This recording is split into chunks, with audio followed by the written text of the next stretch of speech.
Hello friends, हम पढ़ रहे हैं इकोलॉजी। इकोलॉजी के पिछले 4 लेक्चर हम देख चुके हैं।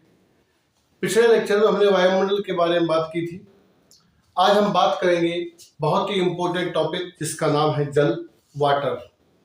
तो एक बार फिर से स्वागत है आपका उत्कर्ष बॉटनी चैनल में। वाटर, जल, जल, इसका रासायनिक सूत्र है H2O। ऑक्सीजन और हाइड्रोजन के बीच में ये जो बॉन्ड एंगल होता है ये 104.5 डिग्री का होता है। ये इसकी कुछ रासायनिक संरचना। हम बहुत पुराने समय से सुनते आ रहे हैं कि जल ही जीवन है, वाटर इज लाइफ। जल ही जीवन, वाटर इज लाइफ।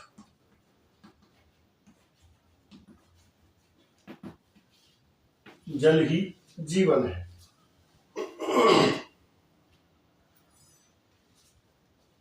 देखो, इस पृथ्वी पर जो भी जल बढ़ता है या आता है वो केवल एक ही तरीका है उसका, और वो है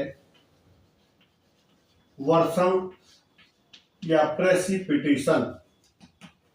इसे हम सिंपली वर्षण भी कहते हैं, वर्षण या प्रेसिपिटेशन। वर्षण के कई रूप हैं, जैसे रेन है, ओस है, आइस है, फ्रस्ट है, ओले हैं। तो ये सब वर्षण के रूप हैं जिनके रूप में जल हमारी पृथ्वी पर आता है।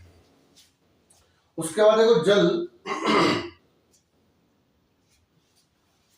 बहुत इंपॉर्टेंट कंपोनेंट है, क्योंकि एक तो ये प्रोटोप्लाज्म का महत्वपूर्ण घटक है।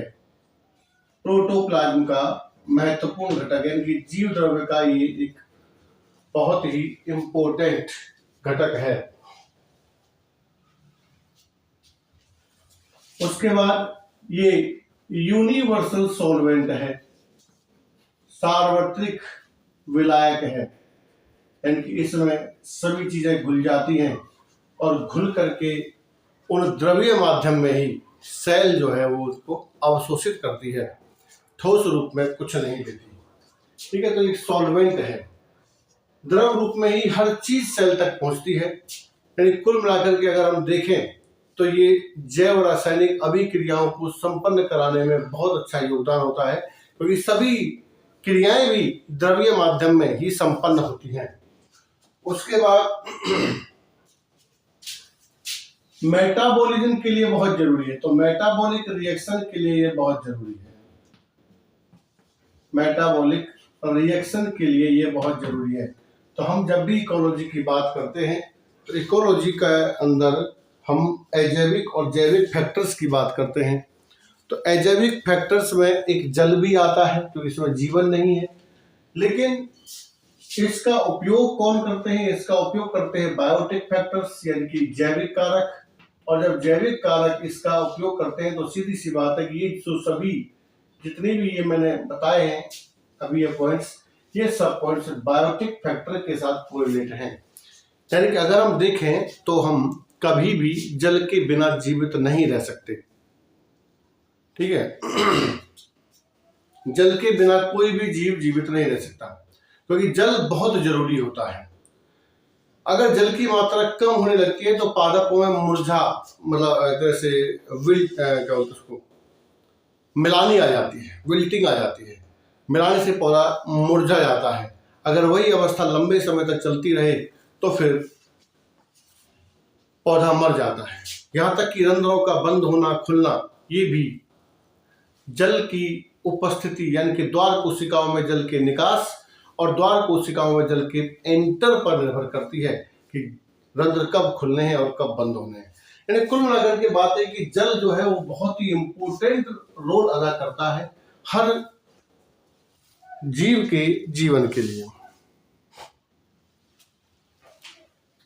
आगे बढ़े तो देखो थोड़ा हम बात करते हैं पृथ्वी पर किस प्रकार से है जल।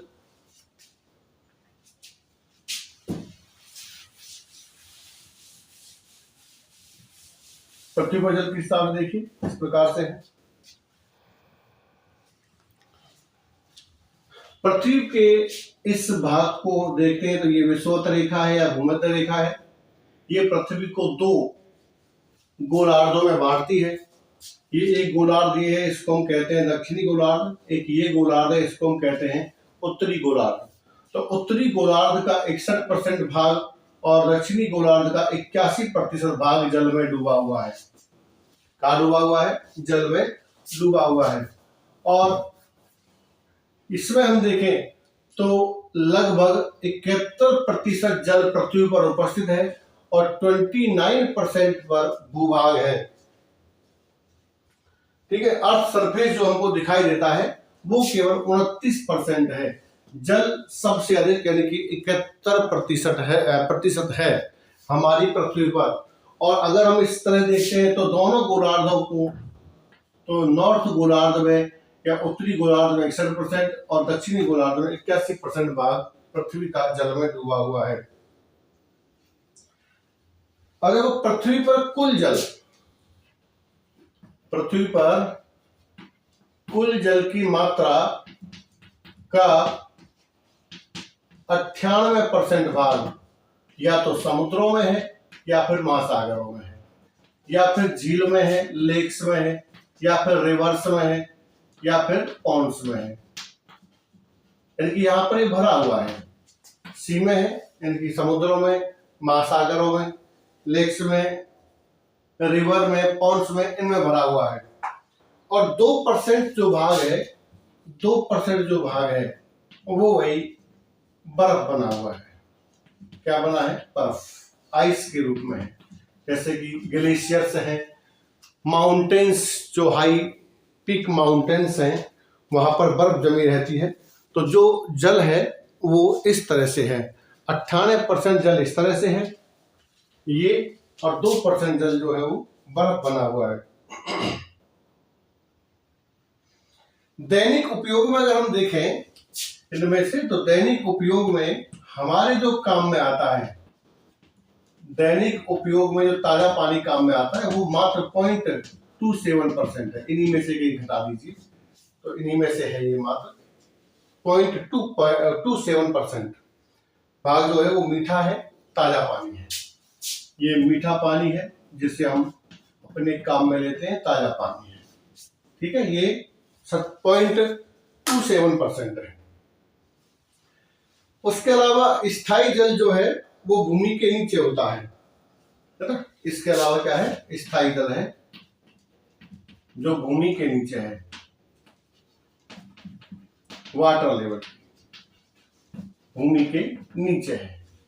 वो पानी जो है वो हम सिंचाई के लिए काम में लेते हैं, तो वो कुओं से, बावड़ियों से, नलकूपों से हम बाहर निकालते हैं। तो उस जल को हम कहते हैं स्थायी वाटर, जिसे हम स्थायी जल की संज्ञा देते हैं।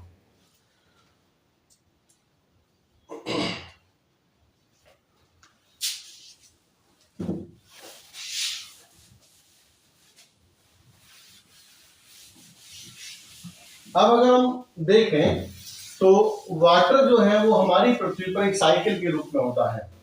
ठीक है, तो हम थोड़ा सा एक बार हल्का डिस्कस करते हैं कि कितना परसेंट वाटर बहता है, कितना परसेंट पृथ्वी पर आता है। तो उस तरह से तो देखो, प्रत्येक वर्ष एवरी ईयर लगभग 4.46 जियोग्राम वाटर हमारी पृथ्वी पर आता है। किसके द्वारा? प्रेसिपिटेशन के द्वारा, यानी वर्षण के रूप में हमारी पृथ्वी पर कुल 4.46 जियोग्राम वाटर आता है। तो 1 जियोग्राम वाटर कितना होता है? बराबर ये होता है 10⁻20 ग्राम। 1 जियोग्राम बराबर होता है 10⁻20 ग्राम। ठीक है। रेन के द्वारा प्रेसिपिटेशन कैसे भी आता है, ये 4.46 जियोग्राम वाटर हमारी पृथ्वी पर आता है। अब देखो, हम कह रहे हैं हमारी पृथ्वी ये है और इस पृथ्वी पर 71% भूभाग तो है जल और 29% जो भूभाग है वो है अर्थ सरफेस। तो 1% या 1 जियोग्राम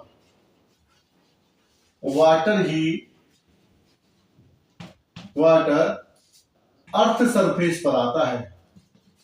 अर्थ सरफेस पर आता है किसके द्वारा? बाई रेन, बारिश के द्वारा। जब बारिश होती है या प्रेसिपिटेशन कोई भी होता है तो उस समय केवल 1 जियोग्राम वाटर ही हमारी अर्थ सरफेस पर आता है। बाकी का बचा हुआ 3.46 जियोग्राम वाटर कहा जाता है? ये भाई वाटर बॉडीज में ही जाता है। जैसे मैं कह रहा हूँ 29% पर अगर बारिश होती है तो 29% पर केवल 1 जियोग्राम पानी आता है और बाकी का जो 71% एरिया है वहां पर 3.46 जियोग्राम पानी जाता है। यानी कि कुल मिलाकर के बात यह है कि इन जगहों पर पानी अधिक जाता है जहां पहले से ही पानी उपस्थित है, अर्थ सरफेस पर कम आता है। अब ये तो पानी चला गया भाई वाटर समुद्र के अंदर, क्या महासागरों में या फिर रिवर्स में या फिर लेक्स में कहीं भी चला गया। हमारे पास जो हमारे यूज का पानी है जो अर्थ पर है वो है केवल 1 जियोग्राम। केवल हमारे पास 1 जियोग्राम वाटर बचा है। इस 1 जियोग्राम वाटर का ही यूज हम करते हैं। अब देखो इस 1 जियोग्राम वाटर का भी डिवाइडेशन कैसे कैसे है, तो देखो पॉइंट इसमें से 0.2 जियोग्राम वाटर तो बह जाता है, ये तो बह गया भाई, इसका कोई यूज नहीं है। अगर हम देखें तो ये बह के फिर वापस से यही निकल जाएगा भाई, समुद्रों में ही चला जाता है। ठीक है। उसके बाद 0.6 जियोग्राम जो वाटर है, 0.6 जियोग्राम वाटर ये आपका वेपर बन जाता है, यानी कि ये वाष्प बन जाता है। ठीक है। हमारे पास बचा अब केवल 0.2 जियोग्राम। 0.2 जियोग्राम जो वाटर है ये भाई वाटर लेवल तक जाता है, यानी कि ये स्थायी जल से मिलता है, जिसको हम भौम जल स्तर कहते हैं, वाटर लेवल तक जाता है। तो अगर हम देखें ना तो ये पूरा जो जल है ये 0.6 यानी कि 0.8 जियोग्राम, ये भी कोई काम का नहीं है। हमारे काम का अगर है तो ये 0.2 जियोग्राम है जिस पर हम सब डिपेंड हैं। हम ज्यादातर वाटर जमीन से निकालकर ही यूज लेते हैं, यानी कि पीते हैं या फिर अपने सभी कार्य करते हैं। तो इस तरह से अगर देखा जाए तो हमारे काम का केवल यही वाटर है। ये जितना भी वाटर जो 4.46 जो आया था ना पृथ्वी पर, इसमें से केवल 0.2 जियोग्राम हमारे काम का है, बाकी कोई हमारे काम का नहीं है। हम केवल इसी जल पर डिपेंड हैं। ठीक है।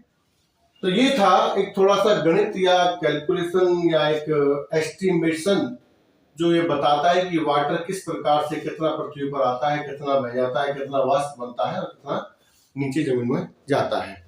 अब हम एक थोड़ा हल्का सा बात करते हैं जल चक्र की। अब हम बात करते हैं वाटर साइकिल जो इस पृथ्वी पर घटित होता है या चलता है। देखिए ये है अर्थ सरफेस। ठीक है, ये अर्थ सरफेस है। इस अर्थ सरफेस के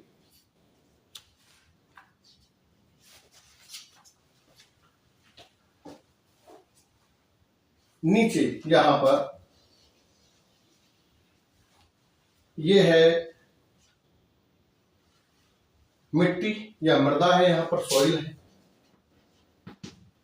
और ये यहां पर है और वाटर लेवल, ये सब वाटर है, इनको हम कहते हैं वाटर लेवल। वाटर लेवल ठीक है, यहां पर बनते हैं बादल इस तरह से, और ये बादल जो है टकराते हैं और टकराने के बाद हमारी पृथ्वी पर बारिश करते हैं।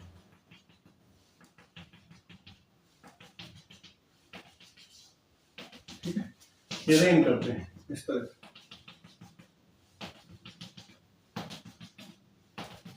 और ये हर वर्ष का चक्कर है, ऐसे नहीं एक बार होता है, ये हर वर्ष होता रहता है। अब रेन के द्वारा, यानी कि ये रेन हुई और इस बारिश के बाद या बारिश के साथ हमारी पृथ्वी पर आया पानी, और ये पानी जो है वो जमीन के ऊपर रहेगा। ठीक है, उसके बाद देखो जो मृदा है, जो सॉइल है, इस सॉइल में जो स्ट्रक्चर है ना वो सब अलग अलग है। कहीं पर मिट्टी है, कहीं पर कंकड़ है, कहीं बजरी है, कहीं रेत है। इस तरह से इसमें अलग अलग लेवल है। ठीक है, तो पानी जो है इनके अपूर्णा की बात यह है कि इस मिट्टी के जो कण होते हैं इनके बीच में छोटे छोटे छिद्र होते हैं। इन छिद्रों से होता है रिसाव, परकोलेशन, और रिसाव होने के कारण जो पानी है कुछ मात्रा जमीन के अंदर चली जाती है और ये वाटर लेवल पर जाके रुक जाती है। ठीक है, चला गया। यही हमारे स्थायी जल को बढ़ाता है। जो परकोलेशन हो रहा है जमीन के साथ, यही हमारे स्थायी जल की मात्रा को बढ़ाता है। अब देखो, एक बार बारिश हो गई, फिर उसके बाद धीरे धीरे ये प्लांट है हमारे जिस पृथ्वी पर उगे हुए हैं। ठीक है, और भी घास के मैदान इस तरह से, ये सब। अब यहां जो एक सबसे इंपॉर्टेंट चीज है और वो है सूर्य। ठीक है, सूर्य निकलता है, ये सूर्य है। सूर्य लगातार अपनी रोशनी पृथ्वी को दे रहा है, इसके बारे में जिक्र करेंगे हम। सूर्य निकलता है तो सूर्य क्या करता है, इसकी जब धूप आती है सरफेस पर, यानी कि जमीन पर, तो अब इन पौधों से, ये जो पौधे हैं ना, इनसे वापस से वाष्पीकरण होता है, यानी कि पानी जो नीचे आया था जमीन पर वो वापस जाता है, इन पौधों से जा रहा है। एक जमीन पर जहां भी खुला वाटर होगा उस जगह से वाष्पीकरण होगा, है ना। जमीन पर जहां भी ये सरफेस पर जहां भी खुला पानी होगा उस जगह से क्या होगा, वाष्पोत्सर्जन होगा। तो धीरे धीरे इस पृथ्वी पर जितने भी तालाब, नदियां, झीलें, समुद्र, सब जगह पर वहां से इसमें वाष्पोत्सर्जन होता है। और ये जो डॉटेड लाइन मैंने बनाई है ये वेपर है, वेपर। ठीक है, हम कितनी ही क्रियाएं करते हैं जिनके द्वारा जल का उत्सर्जन होता है, और वो पूरा जल जो है वो धीरे धीरे वाष्पित होकर वापस से एनवायरमेंट में जाता है। अब इस एनवायरमेंट में अगर हम यहां देखें तो इस एनवायरमेंट में धीरे धीरे जितने भी परिवर्तन होते हैं ना वो सब कहाँ होते हैं, वो क्षोभ मंडल में होते हैं। हमने कल पढ़ लिया था। तो क्षोभ मंडल में अगर हम 165 किलोमीटर ऊंचाई पर जाते हैं तो 1 डिग्री सेंटीग्रेड तापमान कम हो जाता है। तो ये वाष्प जो है वो, और इसकी जो ऊंचाई है वो लगभग 18 किलोमीटर की रेंज की है। ठीक है, तो 18 किलोमीटर तक जाते जाते ये जो वाष्प है ना, जो यहाँ से गैस के रूप में चली है, ये धीरे धीरे वहां पर जाके आइस के रूप में बदल जाती है, और कंडेंसेशन होने से अब वापस से क्लाउड्स बन जाते हैं, कि बादल बन जाते हैं। फिर इन क्लाउड्स में आपस में टकराव होता है, हवा चलती है, हवा से टकराव होता है, और टकराव होने से ये जो बादल हैं ये बिखर जाते हैं, इनकी बूंदें बन जाती है, और वो बूंदें जो है वो हमारी पृथ्वी पर वापस से आ जाती है। इस प्रकार से जल जो है हमको वापस से मिल जाता है। ठीक है, तो ये जल चक्र हो जाता है कि जल जो है वो पृथ्वी पर से वाष्पित होकर ऊपर जाता है और वापस से बूंदों के रूप में हमको मिल जाता है। यही जल चक्र कहलाता है। ठीक है, यही क्या है, जल चक्र है। अब इस जल चक्र के आधार पर, यानी कि इस पृथ्वी पर उपस्थित जल के आधार पर वनस्पति का डिस्ट्रीब्यूशन है भाई। वनस्पति का डिस्ट्रीब्यूशन भी है, जल के आधार पर ही है। अगर मान लीजिए किसी जगह पर बारिश 0 से 25 सेंटीमीटर के बीच होती है तो उस जगह पर मरुस्थल आपको देखने को मिलेगा, डेजर्ट। जैसे कि एग्जांपल के लिए हम थार के मरुस्थल की बात करते हैं तो वहां की जो वर्षा लाइन है वो लगभग 25 सेंटीमीटर की है। अगर हम और थोड़ा आगे चलें तो 26 सेंटीमीटर से और 75 सेंटीमीटर तक की अगर वर्षा मिलती है तो इस जगह पर मिलेंगे आपको सवाना, घास के मैदान, ग्रासलैंड्स, ठीक है, जहां पर घास पाई जाती है। उसके बाद अगर हम और आगे चले तो 76 सेंटीमीटर से और 125 सेंटीमीटर तक अगर हम चलते हैं तो यहां पर मिलेंगे आपको सघन वन, डेंस फॉरेस्ट, सघन वन। और अगर हम और आगे चले 125 सेंटीमीटर से अबोव वाले स्थान पर जाते हैं तो वहां पर आपको मिलते हैं रेन फॉरेस्ट, वर्षा वन,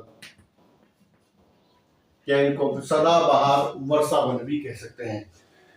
वनस्पति का क्या प्रभाव होता है, वनस्पति पर जल का क्या प्रभाव होता है या वर्षा का क्या प्रभाव होता है और इस आधार पर कितने प्रकार की वनस्पति हमारे इस विश्व में पाई जाती है, इसके बारे में हम जिक्र करेंगे नेक्स्ट वीडियो में।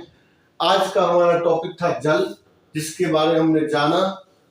देखते रहिए, वीडियो को समझिए, नोट्स बनाइए, लाइक कीजिए, कमेंट कीजिए, शेयर कीजिए, सब्सक्राइब कीजिए। वीडियो पूरा देखिए तभी समझ में आएगा। अगर एक बार समझ में नहीं आता है तो 2-4 बार देखिए, फिर आपको आगे कुछ भी पढ़ने की आवश्यकता नहीं है, यहीं से क्लियर हो जाएगा। Thank you, thank you, thank you very much.